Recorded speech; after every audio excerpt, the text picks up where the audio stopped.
We are so back, guys. It's been a hot minute since we did any kind of storytelling, and I know some of you guys have been missing it, so I thought we'll just put the reaction stuff on pause and we'll do a quick tribute to spooky season and do some cool short horror stories. All of the stories are timestamped down below, so feel free to skip through them as you please. Some of the titles are just very not great, and I apologize for that. The reason why there's no credits below is because these are all original pieces. Also, before we jump into it, guys, I want to say thank you so much for all of the support. I love this little community that we've built, and you guys mean so much to me. If this is your first time here, welcome to the channel. I appreciate you. Don't forget to like this video if you enjoy it, and also consider subscribing. It helps the channel a lot as we're on the path to 500 subs. Love you guys. Hope you enjoy the video.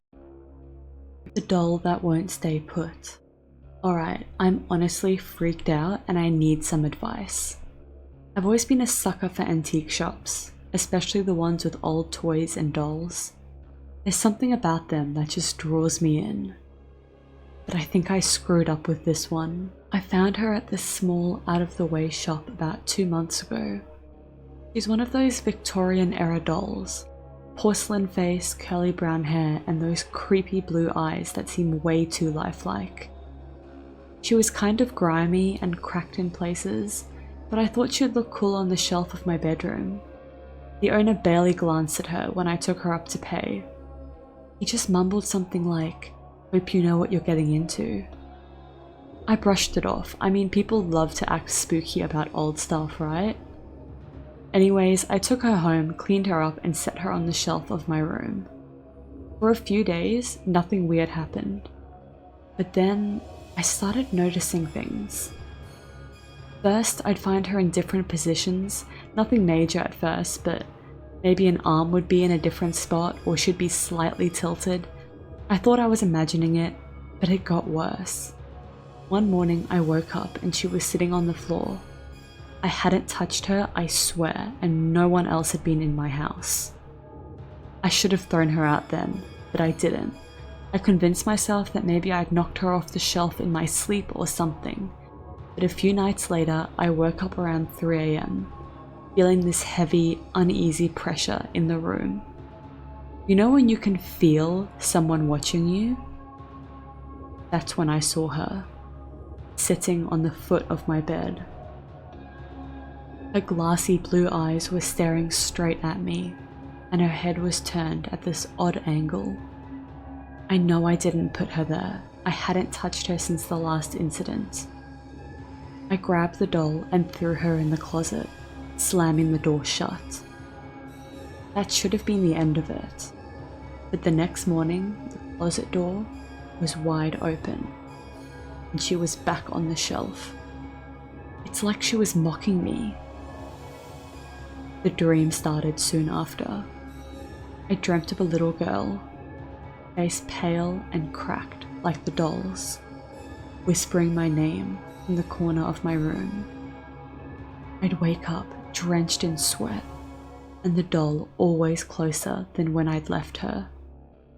I even caught a glimpse of her out of the corner of my eye, just moving. Last night was the worst.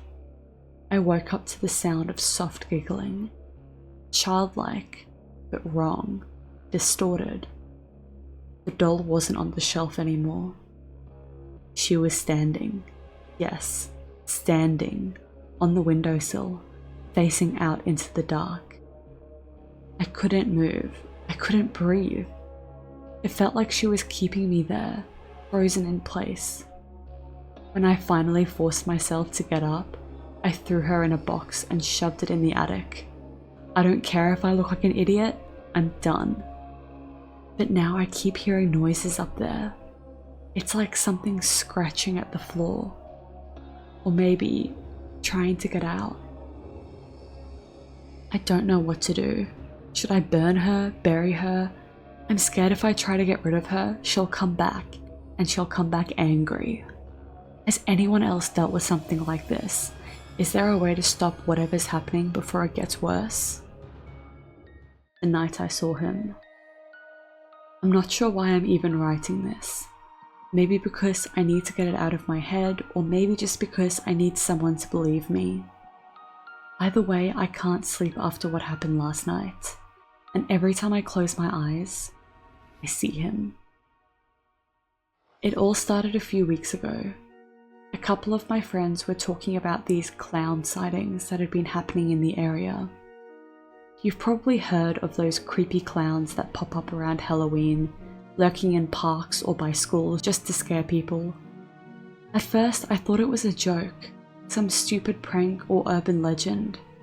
But then one of my friends, Jamie, told me he saw one in the woods near his house. I didn't take him seriously. Who would, right? But I couldn't shake the way he looked when he told me. Like he had seen something he just couldn't explain. He swore the clown wasn't just standing there. It had been watching him, following him, staying just out of his sight. I laughed it off at the time, but I haven't been laughing since last night. My neighborhood backs up against some woods, so you can probably guess where this is going. I was walking my dog around 10 p.m. It's a quiet area, nothing out of the ordinary, and I wasn't expecting to see anyone, let alone that thing. I was almost home when I noticed something standing just beyond the tree line, half hidden in the shadows. At first, I thought it was just my imagination, some weird trick of the light. But then it moved. I stopped, squinting, trying to make out what it was. And that's when I saw the face. The makeup was smeared, like it had been on for too long. Or maybe it was applied hastily, like someone didn't really know what they were doing. The eyes were huge, dark rings surrounded them. And the mouth? The mouth was this jagged grin, painted way too wide. And it was staring right at me. I froze. My dog Max was growling softly, his hackles raised, but he wasn't barking, almost like he was too scared to make a sound. I tried to tell myself it was just someone messing around, but there was something wrong. His clothes were filthy, torn and stained with something dark. I don't even know what. The worst part though was how still he was. Too still, like a mannequin or something. Then he moved. He took a step towards me, slow and deliberate. That's when I noticed the knife. It was long and rusty, held loosely in his hand like he was just waiting for the right moment to use it. I yanked on Max's leash, turning to get the hell out of there. We ran, my heart pounding so hard I thought it would burst out of my chest. I didn't look back. I didn't need to. I could hear the heavy crunch of footsteps behind me, and every time I thought they'd stop, they didn't. We made it to the front door and I slammed it shut, locking it as fast as I could. My whole body was shaking and Max wouldn't stop whining. I ran to the window to see if he was still out there. Nothing. The street was empty, like he had never been there at all. I barely slept. Every little noise made me jump, convinced the clown had followed me home. But when I went outside in the morning, there was something on my porch.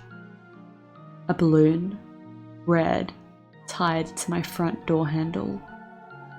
I popped it right away, my hands trembling. There was no note, no message, but I didn't need one, because he knows where I live.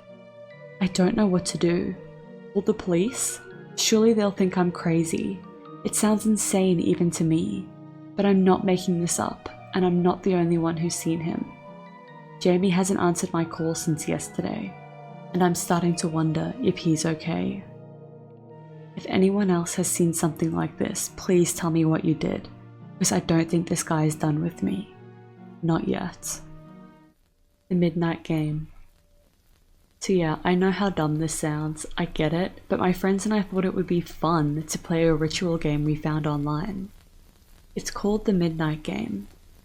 Basically, you summon a dark entity to follow you around for the night. The rules were simple, at least that's what we thought. We started at midnight, just like it said. You knock on your front door 22 times, and the last knock has to land exactly at 12 AM. Then you light a candle and invite the midnight man into your house. If your candle goes out, it means he's close, and you have to relight it within 10 seconds or, well, bad things are supposed to happen. It all seems stupid, honestly. I mean, who believes in that kind of stuff, right? But something went wrong. About an hour in, my candle went out. I laughed at first, but when I went to relight it, I swear to God the temperature in the room dropped. My hands were shaking so bad I could barely hold the match. I lit the candle, but I could feel something behind me. I didn't turn around. Couldn't. The rules said you have to keep moving. I walked around my house, with the candle, heart racing, trying to convince myself it was all just a game. But then I saw it. A shadow in the corner of my eye. No, not a shadow. A figure. It was watching me, but every time I turned to look, it was gone. By 3 AM, my friends had bailed, leaving me to finish the game alone. I tried to keep my cool, but the candle went out again.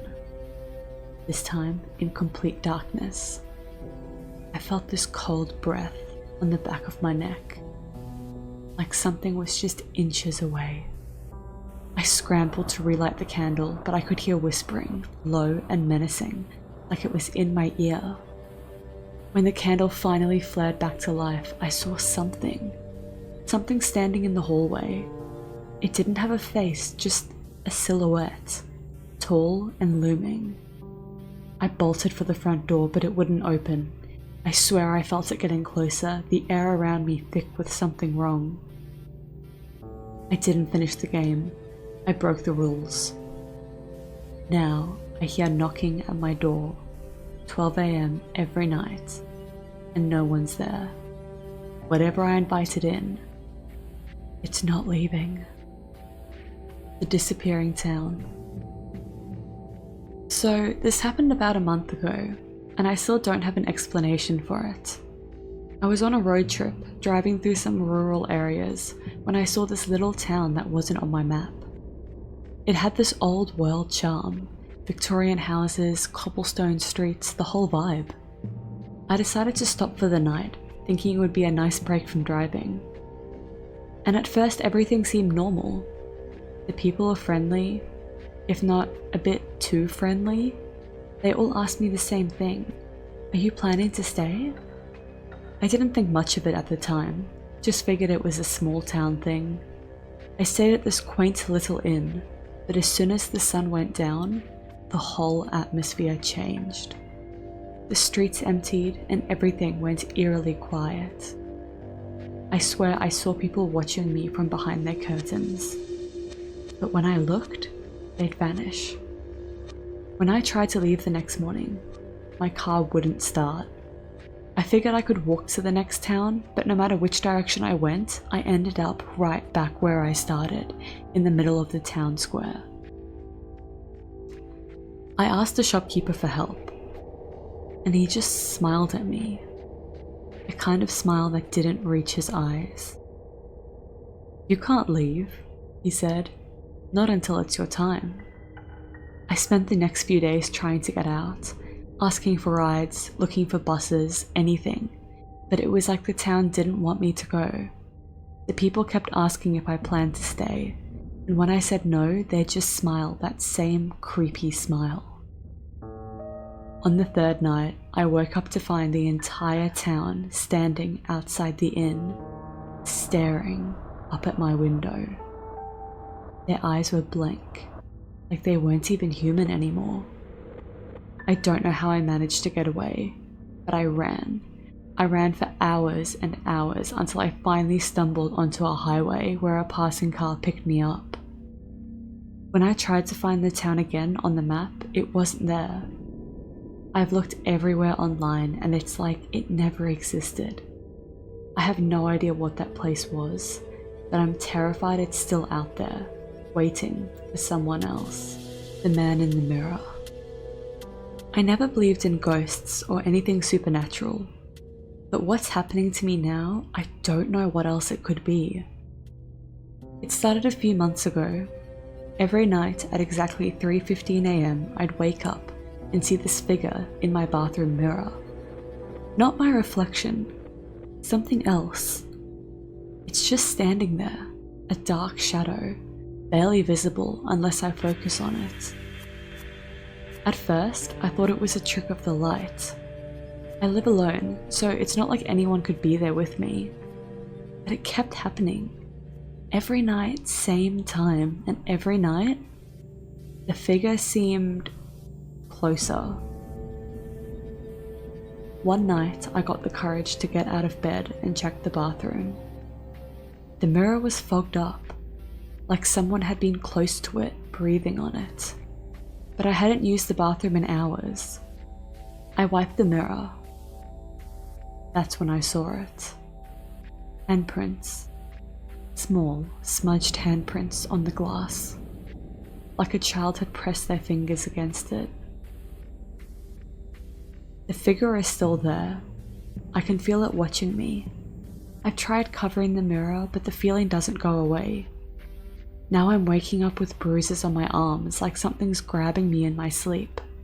I'm scared to look in the mirror anymore, but I don't know how to make it stop. Has anyone else experienced something like this? I don't know what it wants, but I'm afraid that one night, it'll step out of the mirror. The Forgotten Cemetery. Okay, I know how this is gonna sound, and trust me, I wouldn't believe it either if it hadn't actually happened to me. I'm part of a small group of amateur ghost hunters. We go to haunted places, take photos, try to catch EVPs, that sort of thing. We've never experienced anything serious, until we visited this cemetery. It's a small abandoned cemetery just outside of town. No one really talks about it, and it's not on any official maps, but we'd heard rumors, stories about people disappearing after going there. We thought it would make for a fun investigation. We arrived just before midnight.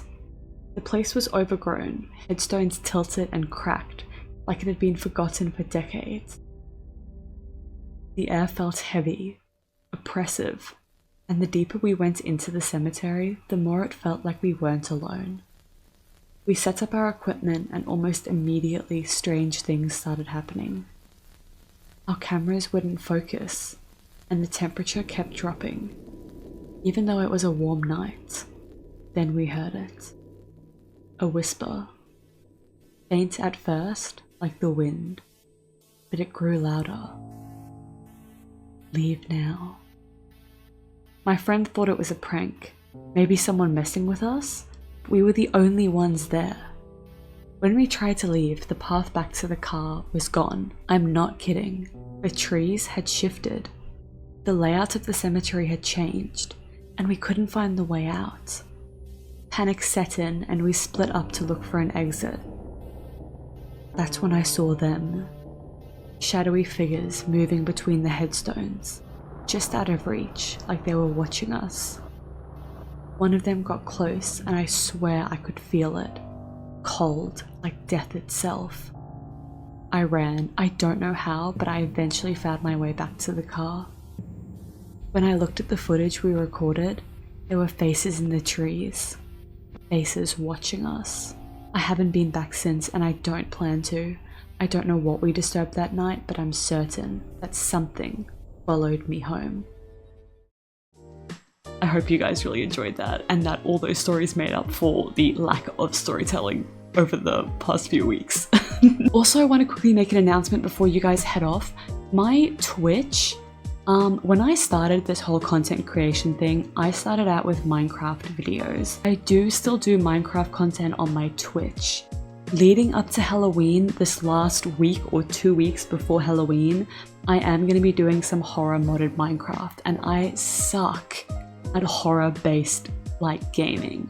I suck at gaming in general, but horror-based gaming is like something else. So if you guys want to pop over, say hi on my Twitch and watch me just freak out a little bit, then please feel welcome. All of the updates for when I stream and everything are in my Discord, but also on my Twitch there is a schedule there where you guys can just, you know, keep up on when I'm going to be streaming. I generally stick to the schedule. Alright guys, have an amazing week, stay safe, and I will see you guys next time.